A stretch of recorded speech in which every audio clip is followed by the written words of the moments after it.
大家好，我是小雷。最近买了一个无人机，这是我一直以来的梦想，因为我想把视频做得更多元化一些。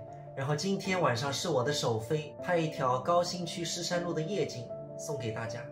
起飞！当我们用航拍的视角观察夜晚的城市，感受到的是与众不同的宁静和美丽。